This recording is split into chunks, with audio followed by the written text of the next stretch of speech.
오늘 이제 맹인을 하나님의 아들 예수 그리스도가 이제 고치시는 장면이 등장하죠. 제일 먼저 보면은 1절에 예수께서 길을 가실 때에 날 때부터 맹인이 된 사람을 보신지라. 이 보셨기 때문에 사건이 터진 거예요. 왜냐하면 이게 보다라는 게 그냥 눈에 이렇게 우연히 뜨였다라는 뜻이 아니라 바로 예수님의 눈 가운데 그가 불구자로 또 맹인으로 유대 사회에서는 저주받고 죄 때문에 그렇게 태어난 아주 부정한 자로 살았던 그의 인생이 예수님 눈에 밟히셨기 때문이에요. 실제로 헬라어에서는 이 보다라는 동사가 4가지 정도가 있습니다. 일반적으로 이제 보다라는 동사 말고 여기에는 헬라어로 호라오라는 단어가 쓰였어요. 이거는 육안으로 그냥 보이는 게 아니라 영적으로 보고 그 안에 모든 그 속속들이 그 심령의 상태를 꿰뚫어 보는 것을 의미하는 것이죠. 그러니까 예수님이 이 사람의 그 아픔과 고통과 과거의 삶이 느껴지시는 거예요. 그러니까 그에 대한 긍휼이 그 가운데 느껴지시고 그로부터 눈을 거두시지를 못하는 거죠. 그러니까 계속해서 예수님의 눈이 그에게 고정되어 있는 것을 보시고 제자들이 엉뚱한 이야기를 묻는 거죠. 바로 예수님이 왜 그를 보시는가? 그거에 대한 질문을 할 때 이렇게 물어요. 2절에 제자들이 물어 이르되 랍비여 이 사람이 맹인으로 난 것이 누구의 죄로 인함이니까 자기니까 그의 부모니까. 그러니까 예수님의 관점은 그를 향한 그의 인생에 대한 긍휼함인데 이들은 긍휼함은 전혀 그 맹인을 보면서 느끼지 아니하고 이걸 신학적인 논쟁으로 엮여가는 거죠. 어떻게 보면 한심한 질문이에요. 지금 예수님이 그를 보시는 그 마음의 격동하심에 대하여 전혀 핀트를 못 맞추고 있는 것이죠. 그거에 대하여 이제 예수님이 이렇게 얘기하시는 거예요. 바로 3절에 이건 그 부모의 죄로 인한 것이 아니라 그에게서 하나님이 하시는 일을 나타내고자 하심이라. 그러니까 그의 인생에 대한 긍휼함이 이미 예수님 마음에 격동하고 있고 그래서 그를 그 죄와 어떻게 보면 세상에 말하는 죄라는 그 굴레와 과거로부터 자유케 하시고자 하신 하나님의 그 동기가 이제 생기는 거죠. 긍휼로부터. 그래서 하나님이 하시고자 하는 일 고치시고 회복시키시고 어둠과 세상 가운데 이제 눌려있는 이들을 자유케 하기 위한 하나님의 그 일을 드러내고자 하신다라는 것입니다. 바로 생명을 주는 일, 살리는 일, 또 선을 행하는 일, 빛을 주는 일, 바로 그 일이죠. 그래서 5절에 그런 말씀도 하시는 거예요. 내가 세상에 있는 동안에는 세상의 빛이로라. 어둠 가운데 있는 자식들, 세상 가운데 눌린 자식들, 그들에게 빛을 주고 회복을 명하는 것. 그래서 그 맹인이라는 그 어두운 가운데 하나님이 이제 빛을 주신다라는 것이죠. 그리고 제자들의 그 무지한 어둠 가운데 하나님의 빛이 임하는 것을 이 맹인 치유의 사건을 통해서 드러내신다라는 것입니다. 실제로 이 맹인을 눈을 뜨게 하심으로 정말 빛을 보고 있는 사람이 누구인지, 진짜 장님이 누구인지 그 역설적인 어떤 그런 모습들이 이제 나중에 점점 밝혀지게 되죠. 그러면서 이제 어떤 절차를 밟으시냐 하면 그의 눈에 진흙을 침으로 개서 바르시죠. 그 다음에 실로암 못에 가서 씻고 오라고 말씀하셨어요. 그리고 그가 그 말대로 순종하였더니 눈을 떴습니다. 이 현대인의 관점에서 보면은 침을 진흙에 이제 이겨 발라서 이제 그걸 눈에 갖다 바른다. 이게 굉장히 이상하게 보이죠. 근데 뭐 우리도 생각해 보면 한 40년, 50년 전만 해봐도 시골의 상처에다가 침 바르고 된장 바르는 일이 얼마나 다반사였어요. 그러니까 우리도 그런 원시적인 어떻게 보면 말도 안 되는 짓을 했던 것처럼 2000년 전에 유대인들에게는 침을 바르는 이것이 이 치유의 효과가 있다라고 믿었다라는 것이죠. 그럼 예수님이 왜 그런 세상의 이해 방식을 따르셨을까? 예수님 말씀으로 충분히 낫게 하실 수 있는 분인데 왜 침을 발라 진흙까지 바르시는 행위를 예수님이 직접 하셨을까? 그건 사람들의 주목을 받는 일을 만드시기 위함이었습니다. 아까 말한 대로 3절 그에게서 하나님이 하시는 일을 나타내고자 하심이다. 이 말대로 드러내고 드디어 사람들의 이제 관심과 주목을 끌 만한 일을 이제 이루시는 것이죠. 그래서 이제 진흙을 발랐으면 이제 그걸 실로암까지 가서 씻으라고 하셨어요. 이 실로암이 히스기야 왕 때 확장 공사를 통해 가지고 이제 바깥에 샘에서 물을 끌어 가지고 예루살렘 성안까지 끌고 오는 수로입니다. 그러니까 지금 맹인을 고치시는 곳에서 실로암까지의 거리가 대략 한 1km 정도가 될 거라고 생각해요. 그럼 1km의 거리가 가까울까요? 멀죠. 게다가 맹인한테는 굉장히 먼 거리입니다. 아마 이 성전 민문에 앉아 있을 거라고 구걸하면서 그렇게 생각하는데, 이 맹인은 누군가가 이제 손을 잡고 인도에서 성전 민문에 갖다 앉혀놓고 떠날 때도 그렇게 떠났을 텐데 혼자 가서 그걸 하라고 하니, 이 가면서 얼마나 많이 더듬거리고 사람에게 물었겠어요. 실로암 가는 길이 어떠냐고, 계속 내가 제대로 가고 있느냐고. 게다가 지금 그 일이 터진 게 안식일이라고 그랬어요. 16절에 바리새인 중에 어떤 사람은 말하되 이 사람이 안식일을 지키지 아니하니. 그러니까 안식일이다 보니까 사람들이 노동을 안 하잖아요. 그러니까 저렇게 비틀거리면서 진흙을 바르고 외모에도 확 티가 나잖아요. 눈에 진흙을 바르고 비틀거리면서 걸어가고 있는 사람에 대하여 많은 사람들이 주목할 수밖에 없는 상황이 만들어진 것입니다. 그리고 그가 실로암에서 눈을 딱 닦으니까 나와버렸어요. 이러니까 이 뉴스가 사방팔방으로 순식간에 퍼져나가는 건 시간 문제죠. 그런데 우리가 이 맹인이 눈을 뜬다라는 게 특별히 또 그 당시 사회에서 센세이션을 일으킬 수밖에 없는 게 이사야 35장 1절부터 5절까지를 보면 바로 하나님의 나라, 하나님의 임재, 하나님의 통치, 하나님의 회복이 이루어지면 이러한 일이 일어날 것이다 라고 이사야서에서 말씀하는 대목이에요. 35장 1절 광야와 메마른 땅이 기뻐하며 사막의 백합화 같이 피어 즐거워하며 무성하게 피어 기쁜 노래로 즐거워하며 레바논의 영광과 갈멜과 샤론의 아름다움을 얻을 것이라. 그것들이 여호와의 영광 곧 우리 하나님의 아름다움을 보리로다. 너희는 약한 손을 강하게 하며 떨리는 무릎을 굳게 하며 겁내는 자들에게 이르기를 굳세어라 두려워하지 말라. 보라 너희 하나님이 오사 보복하시며 갚아주실 것이라. 하나님이 오사 너희를 구하시리라 하라. 하나님의 때, 하나님의 통치, 하나님의 보복과 신원의 때가 오면 그 다음에 5절에 그때에 맹인의 눈이 밝을 것이며 못 듣는 사람의 귀가 열릴 것이며 그때에 저는 자는 사슴같이 뛸 것이며 말 못하는 자의 혀는 노래하리니 이는 광야에서 물이 솟겠고 사막에서 시내가 흐를 것입니다. 바로 5절의 말씀이 있어요. 맹인의 눈이 밝을 것이다. 그러니까 결국 그 메시아가 와서 하실 가장 중요한 표적 중에 하나가 눈을 뜨게 하시는 일이다라는 것이죠. 근데 지금 이 일이 이 맹인 때문에 안식일에 완전히 예루살렘을 뒤집고도 엎을 만한 커다란 센세이션으로 나타나 버린 거예요. 그리고 이가 돌아오니까, 이 사람이 돌아오니까 사람들이 알아보지 못하죠. 왜냐하면 이게 있을 수가 없는 일이 일어났으니까. 8절에 이웃 사람들과 전에 그가 거리는 것을 보았던 사람들이 이르되 이는 앉아서 구걸하던 자가 아니냐. 9절에 어떤 사람은 그 사람이라 하며 어떤 사람은 아니라 그와 비슷하다 하고는 믿을 수가 없으니까 이게 지금 사람들 사이에서 이제 논쟁이 일어난 거예요. 그 얘기를 듣고 있다가 맹인이 답답하니까 당신들이 말하는 그 거린이 나요, 맹인이 나요 라고 이야기를 해요. 그러니까 어떻게 해서 당신이 눈을 떴어? 라고 물으니 맹인이 11절에 대답하되 예수라 하는 그 사람이 진흙을 이겨 내 눈에 바르고 나더러 실로암에 가서 씻으라 하기에 가서 씻었더니 보게 되었노라. 그러니까 그들이 이르되 그가 어디 있느냐, 예수가 어디 있냐 이르되 알지 못하노라 하니라.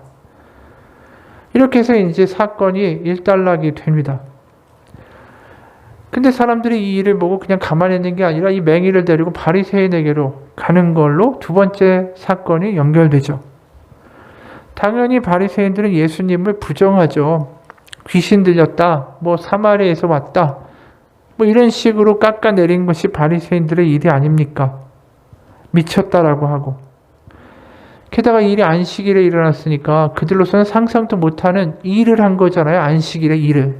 그러니까 더 인정할 수가 없죠. 그러니까 바리새인들에게는 이미 다 답이 결정되어 있는 거예요. 이 맹인이 눈을 뜬 것은 부정해야 될 일이고 말도 안 되는 일이다. 그러니까 이 바리새인들은 이미 서슬펄에 있는 거죠. 어떻게든 조금만 문제든 잡아가지고 침소봉대를 시키든 어떻게든 하여튼 이 일을 갖다 틀어막고 해결하려고 하는 이들의 모습이 너무나도 분명하니까 그 당시에 이미 이야기한 것대로 예수님을 믿는다. 나는 예수가 메시아라고 믿는다. 예수하고 같은 편에 서면 그 사회에서 죽음이고 도태되는 게 이미 결정되어 있었기 때문이에요. 그게 22절이죠. 그 부모가 이렇게 말한 것은 이미 유대인들이 누구든지 예수를 그리스도로 시인하는 자는 출교하기로 결의하였으므로 그들을 무서워함이로라. 그러니까 예수가 메시아다라고 믿는 이들은 출교시키기로 이미 다 결정이 나 있는 상태에서 지금 신문을 하니까 부모가 두려운 거죠. 그러니까 19절부터 21절을 보면 부모와의 대화가 나오는 거예요. 이 사람이 날 때부터 눈먼 사람이었던 당신의 아들이요. 그런데 지금 어떻게 해서 보게 되었소? 부모가 대답하였다. 세 번역이에요. 이 아이가 우리 아들이라는 것과 날 때부터 눈먼 사람이었다는 것은 우리가 압니다. 그런데 우리는 그가 지금 어떻게 보게 되었는지도 모르고 또 누가 그의 눈을 뜨게 하였는지도 모릅니다. 다 큰 사람이니까 그에게 직접 물어보십시오. 그가 자기 일을 이야기할 것입니다. 발뺌하는 거죠. 입에 예수라는 이름조차 올리질 않아요. 예수라는 이름이 등장하는 순간에 자신의 삶들이 얼마나 위태해질까를 이미 알고 있기 때문이죠. 여기에 보면 이제 예수를 그리스도라고 하면 출교시키겠다, 결의했다라고 하는데 이 출교라는 말이 굉장히 중요합니다. 의미심장해요. 우리는 그냥 그 유대교에서 쫓아낸다라고 피상적으로 생각하는데 출교가 되면 어떻게 될까요? 성전에 못 가죠. 두 번째로 그는 이웃과의 교제를 할 수 있을까요? 없죠. 왜요? 이방인과 같은 존재가 되어버리기 때문에. 그러면 이방인처럼 부정한 자가 되고 성전에도 가지 못하고 제사나 그 외의 모든 것으로부터 격리되고 박탈되면 그럼 누가 그 부정한 사람과 같이 밥을 먹고 대화를 하려고 하겠어요? 출교가 되는 순간에 자기가 살아왔던 인생의 모든 인맥과 삶의 근거가 송두리째 날아가는 거예요. 그냥. 그럼 출교가 되는 순간 다 짐 싸가지고 고향을 떠나야 되는 일이 벌어진다라는 것이죠. 사회적인 사용을 시키는 거예요. 그러니까 부모는 절대 예수라는 말을 입에 올릴 수가 없는 거죠. 그런데 이 상황에서 이 맹인이었던 사람은 아주 당당하게 예수라는 이름을 입에다가 아주 당당하게 이야기하고 고백합니다. 17절에 이에 맹인되었던 자에게 다시 묻되 그 사람이 네 눈을 뜨게 하였으니 너는 그를 어떠한 사람이라 하느냐 대답하되 이게 중요하죠. 선지자입니다. 이거 굉장히 위험한 발언을 한 거예요. 그러면서 27절에서는 더 무시무시한 발언도 하죠. 당신들도 그의 제자가 되려고 합니까? 그러니까 28절에 그들이 욕하여 이르되 너는 그의 제자지만 우리는 모세의 제자다. 그러니까 자신이 그리스도의 제자다라고 이야기하는 것입니다. 이건 예수님을 메시아고 그리스도라고 공공연하게 이야기한 것과 똑같은 짓을 한 거예요. 그리고 33절에 아주 자기의 선언에다가 못을 박죠. 이 사람이 하나님께로부터 오지 아니하였으면 아무 일도 할 수 없으리이다.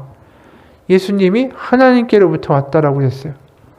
바리새인들은 뭐라고 그랬죠? 귀신으로부터 왔다.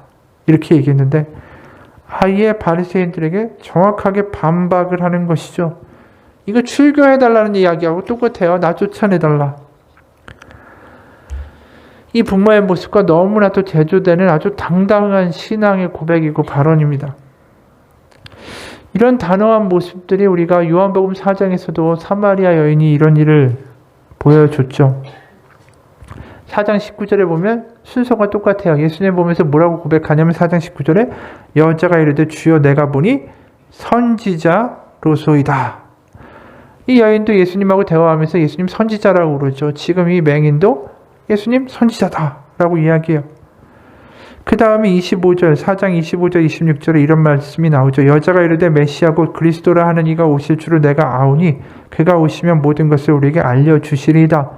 예수께서 이르시되 네가 말하는 내가 그라 하시니라. 그러니까 메시아라는 것을 이제 분명하게 알게 되고 그 다음에 어떠한 행동을 합니까? 이 여인이 그 물 깃던 양동이를 다 내버려 두고 그냥 당당하게 동네에 뛰어들어가서 와보라라고 이야기하죠. 그러니까 지금 이 사마리아 여인이나 이 맹인이었다가 눈을 뜬 사람들이나 너무나도 당당해요. 왜 이렇게 당당할까요? 뭐 출교를 시키던 사람들이 과거에 나를 어떻게 보았던 상관없이 너무나도 당당하게 뛰어나가는 거예요. 이유는 뭐냐 하면 메시아가 나를 만나줬다라는 것이죠. 그러니까 메시아 정도가 되면 왕이나 아니면 그 사회에 그래도 지도층들을 만나서 뭔가 일을 해야 될 거 아닙니까? 근데 메시아가 그런 위대한 분이 나를 만나주는 그 일이 바로 나를 돌보셨다라는 것, 내가 하나님으로부터 배척되어 있는 게 아니라 하나님의 자녀고 내가 하나님이 나를 신경 쓰고 있다. 하나님이 나를 기억하고 있다. 그게 너무 기쁜 거예요. 나 하나님한테 잊혀진 존재가 아니구나. 하나님이 기억하신 하나님의 자녀구나. 그렇기 때문에 너무 기쁜 거죠. 그러니까 하나님이 나를 잊지 않고 기억하신다가 이 사람들한테는 엄청난 기쁨과 힘이 된 거예요. 그런데 사회에서 뭐라고 부른다고요? 34절에 보면 바리새인들은 여전히 이 사람이 무슨 이야기를 하든 간에 이렇게 결정 내리죠. 그들이 대답하여 이르되 네가 온전히 죄 가운데 나서. 네가 지금 어떻게 눈을 떴든 못든 상관없이 너는 죄부터 시작해서 지금도 죄에 빠진 놈이다. 이렇게 얘기하는 거예요. 바로 이 사람들에게 기쁨. 세상은 그렇게 너는 저주받았어. 하나님부터 버림받았어. 이렇게 이야기하는 상황 가운데 하나님이 날 버리신 게 아니라 나를 기억하시고 나를 만나주시고 만져주셨다라는 게 너무 기쁜 거죠. 소망 없는 삶 가운데 홍해가 열리는 것 같은 그런 일들을 이들이 경험한 거예요. 그러니까 세상이 어떻게 나를 보든 뭐라고 위협하든 더 이상 두렵지가 않은 거죠. 우리가 여기서 좀 기억해 볼 문제가 있어요. 우리는 예수님을 또 예수님의 구원을 예수님이 나를 구원하기 위하여 이 땅에 오시고 그 십자가에 죽으시고 부활하셨다라는 그 소식이 이 사마리아 여인이나 맹인처럼 우리에게 기쁨으로 다가오는가? 그분이 나를 기억하신다. 하나님이 나를 돌보신다. 잊지 않으셨다. 라는 게 내 마음 가운데 확실하게 믿어지십니까? 내가 때로는 힘들고 지치고 외롭고 세상 가운데 일이 잘 안 되고 있다고 할 때에 그때도 하나님이 나를 기억하고 계신다라는 게 내 마음에 믿어질 때에 우리는 용기가 나는 거예요. 힘이 나는 거고. 세상에 뭐라고 하는 게 상관이 없어요. 내가 일이 좀 잘 안 되는 것도 상관이 없어요. 왜 하나님이 나를 기억하고 계시고 잊지 않으셨으니까. 그게 감격이 될 때 우리가 세상을 이길 수 있는 거지.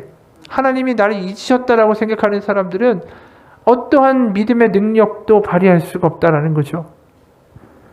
오늘 우리에게 이 본문은 분명하게 질문을 던지고 있어요. 지금 우리가 어떤 상황이든 간에 하나님이 나를 기억하고 잊지 않고 계시고 돌보시는 분이시다라는 것을 감격으로 고백할 수 있는가라고 묻는 거죠. 우리가 예를 들어서 우리의 삶 가운데 사법고시라고 하죠. 사법고시가 딱 붙었어요.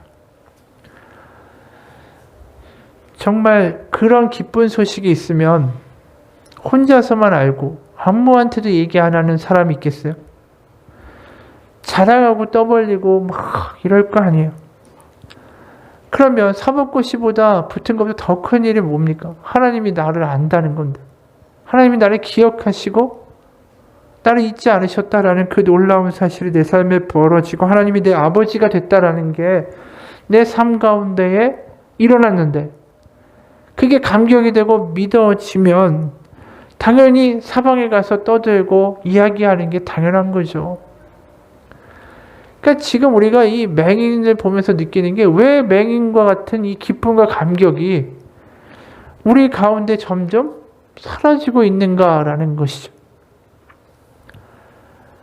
지금 이 맹인의 사건을 보면서 우리는 뭘 기억하냐면 내가 내 마음 가운데 하나님을 만난 감격과 기쁨이 회복될 때에 우리는 세상에 나가서 당당하게 그것을 이야기하고 말할 수 있는 사람이 되는구나라는 걸 보게 돼요. 거꾸로 말하면 내가 세상에 가서 이 격려하고 긍정의 말을 하고 소망을 주고 예수님이 정말 우리의 길이요 진리요 생명이다라고 말할 수 있게 된다라는 건 그만큼의 기쁨이 내 안에 있다라는 거죠. 내가 어느 순간 어떤 기쁨과 소망의 말을 잃어버리고 내가 예수님에 대한 이야기를 하기를 점점 안 하게 될 때 그건 결국 그냥 뭐냐면 내 안에 기쁨이 사라진다라는 거예요. 감격이 없어진다라는 것이죠. 그러니까 예수님이 지금 우리 가운데 요구하시는 건 뭐냐면 네가 무엇을 해야 한다라는 도덕률을 이야기하시는 게 아니라 네가 받은 감격과 기쁨을 전염시키는 사람이 되라는 거예요. 그러니까 우리의 문제는 뭐냐면 우리가 감격하고 기뻐하지 못하는 데 문제가 있는 거예요. 모든 것은. 그러니까 하나님이 뭘 요구하시는 게 아니라 네가 나의 이 사랑과 내가 한 일에 대하여서 감격하고 기뻐할 수만 있다면 그걸 가지고 세상에 나아가 이야기하는 것은 당연한 것이 되는 것이다 라는 것이죠. 그러니까 전도해야 된다, 복음을 전해야 한다라는 게 어떤 당위나 명령이나 행동에 대한 강요가 아니라 내 안에 들어오신 하나님에 대한 기쁨과 감격으로서의 당연한 결과라는 거예요. 우리는.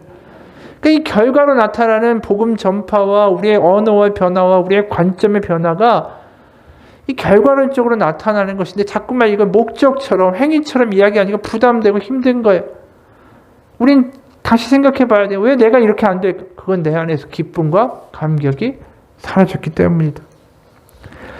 그래서 예수님이 부활하신 장면에서 굉장히 우리가 눈에 뜨이는 대목이 있어요. 20장 19절부터 22절. 이건 굉장히 우리가 여러 번 본 대목이죠. 요한복음. 이날 곧 안식 후 첫날 저녁 때 제자들이 유대인들을 두려워하여 모인 곳에 문들을 닫았더니 예수께서 오사 가운데 서서 이르시되 너에게 평강이 있을지어다. 이 말씀을 하시고 손과 옆구리를 보이시니 제자들이 주를 보고 기뻐하더라. 예수께서 또 이르시되 너에게 평강이 있을지어다. 아버지께서 나를 보내신 것 같이 나도 너희를 보내노라. 이 말씀을 하시고 그들을 향하여 숨을 내쉬며 이르시되 성령을 받으라. 너희가 누구의 죄든지 사하면 사하여질 것이요 누구의 죄든지 그대로 두면 그대로 있으리라 하시니라. 여기 뭐라고 하시죠?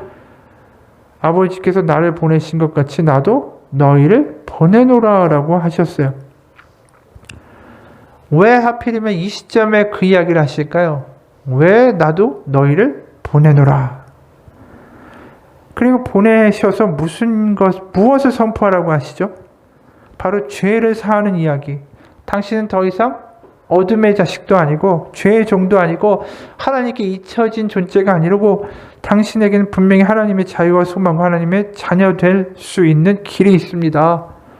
이제 누구도 당신을 저주받을 자, 못난 사람, 가능성이 없는 구제불능이라고 말할 수가 없습니다. 하나님이 자녀로 받아주셨습니다. 이걸 이야기하라는 거죠, 지금. 근데 왜 이 타이밍에 이 말씀을 하실까요? 바로 이들이 완전히 바닥에 떨어졌을 때 바로 이 타이밍이라는 거예요. 거꾸로 말하면 이들이 그 이전까지는 나는 예수의 제자지.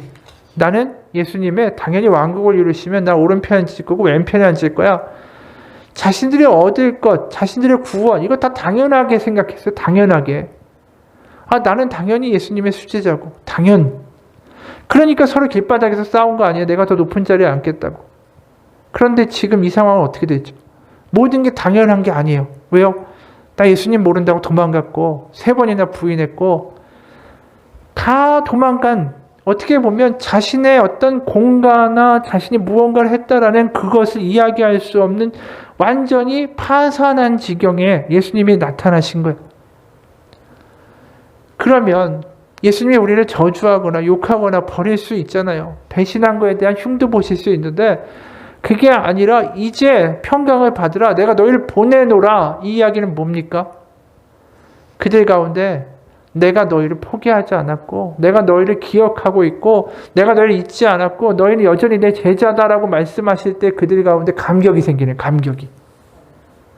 아니 우리 같은 존재를 잊지 않고 평강 성령을 주시고 제자라고 부르시는 거에 대한 감격이 있는 거예요. 감격이 있으니까 나가서 전하라는 거. 이제 그 이전에 만약에 십자가 부활 이전에 그들 보고 전하라고 했으면 이런 감격을 가지고 나갔을까요? 그런 감격이 없죠. 나는 당연한 거고 나는 수제자고 당당한 마음으로 이렇게 났겠죠. 감격은 없었을 거예요. 근데 지금 이들이 예수님의 부활 이후에 나아가라 보낸다라고 이야기하실 때 그들 마음엔 딴 것보다 감격이 넘치는 거예요. 감격. 나같이 이런 못난 사람을, 나같이 이런 실패한 자를 하나님이 잊지 않고 계시고 나를 다시 보내신다. 그게 그들 가운데 복음을 전할 수 있는 근본적인 힘이 된다라는 것이죠. 그러면 우리가 바리새인들과 이 맹인들의 가장 큰 차이가 뭘까요? 감격이에요. 바리새인들에게는 감격이 없어요. 구원에 대한 감격 없습니다. 왜요? 그들에게 구원은 당연한 거예요. 왜요?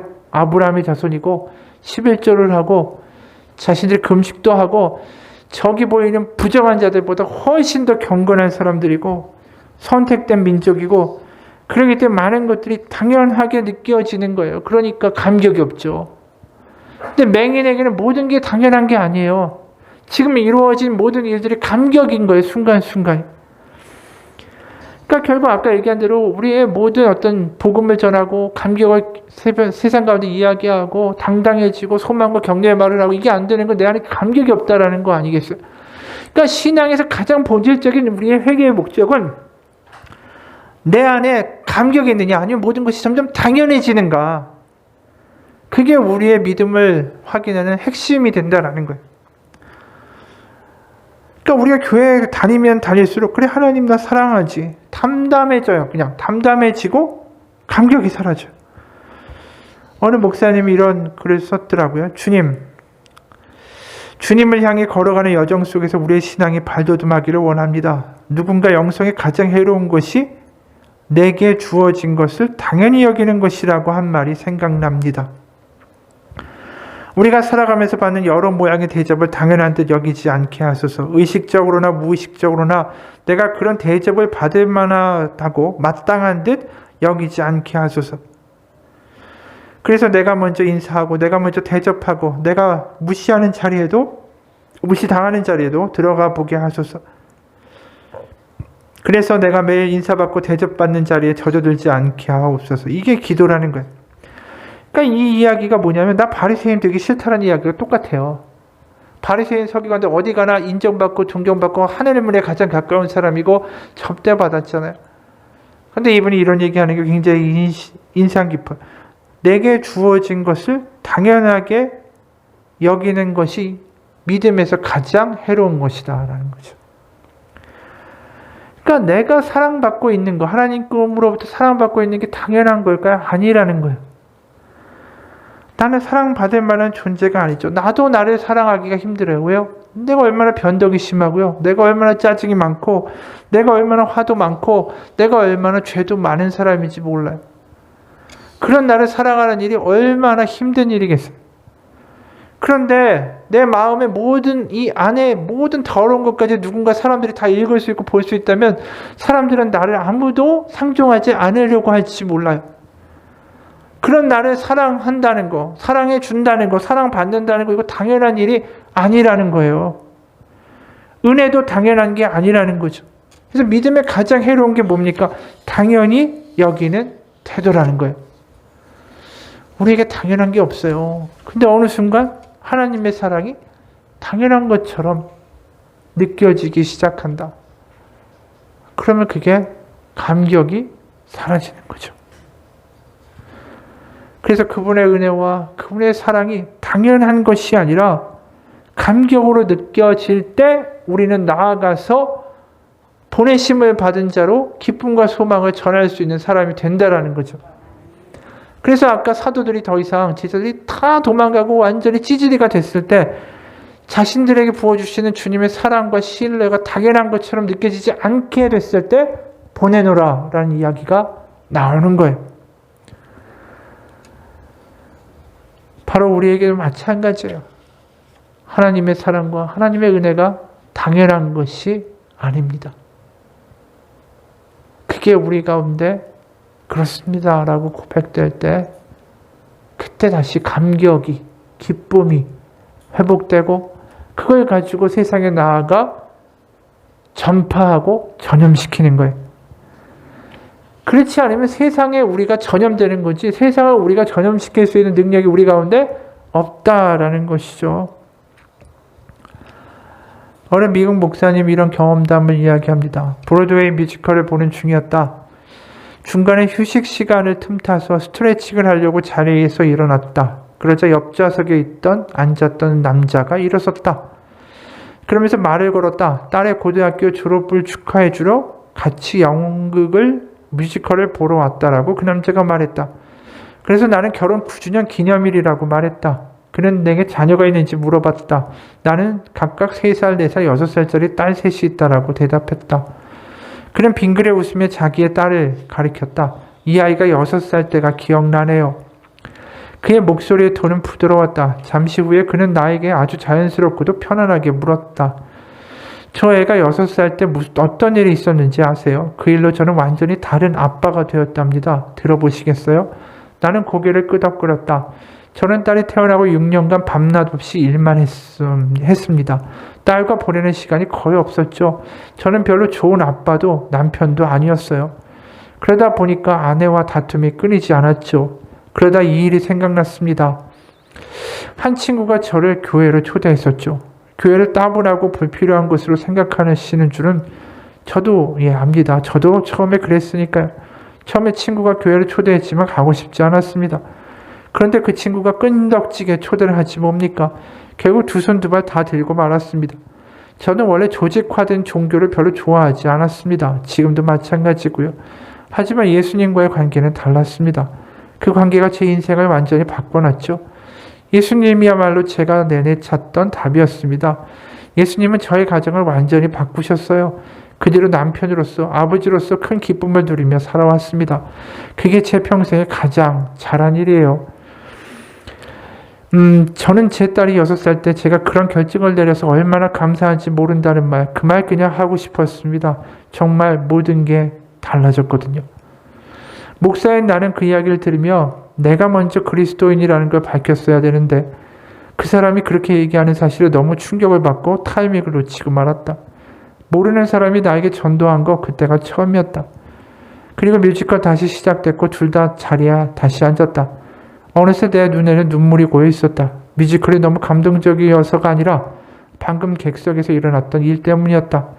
옆좌석에 앉은 남자는 용기를 내서 다른 사람에게 알지 못하는데도 말을 걸었고 예수님이 어떤 분이고 자기 삶에서 어떤 역사를 행하셨는지를 말하고자 한 것이다. 이 목사님이 느낀 게 다른 게 아니에요.